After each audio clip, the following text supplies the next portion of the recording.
Hey, my name is Paul Bannon. I'm a teacher here at Weehawken High School. I teach architecture, robotics, engineering, and esports, and I'm also in charge of the robotics and esports clubs. Please join them, they're very fun. So my classes in general are very hands-on.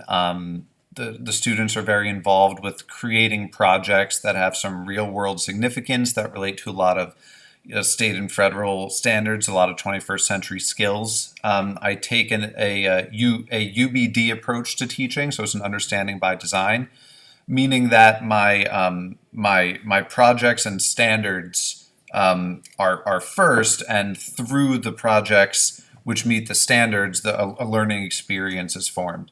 That's generally how all my classes work. For my grading system, I put everything on Google Classroom that I'm going to be grading, especially this year. And I do things very stepwise. So it's going to be, step one of the project is this little piece.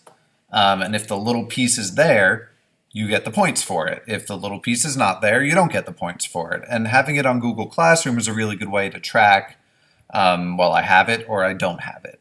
And I try to be very binary like that. I'm not grading too much on quality of material, as students are generally in pretty different places with my subjects. So, I mean, if you made a popsicle stick and it looks somewhat like a popsicle stick, full points, good.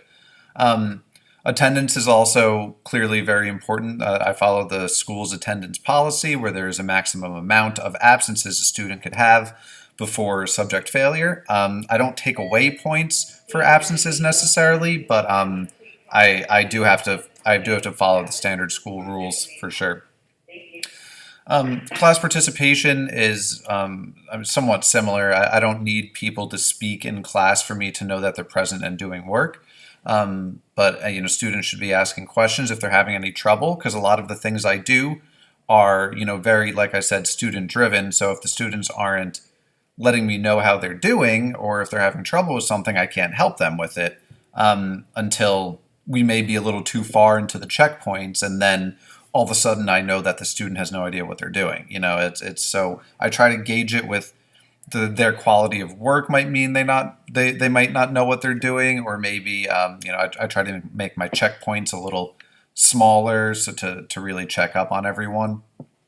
But that all comes into play with the grading system of having my little parts on Classroom, and if it's done, it's done. If it's not, it's not. It's easier to keep it simple that way, and it does answer a lot of kind of further questions that way. The easiest way to contact me is this name right here, P. Bannon, Pbannon, at weehawken.k12.nj.us. I answer emails frequently and fully. I'm willing to meet if we could, if you ever need a meeting to schedule something, I can meet virtually, I can meet in person.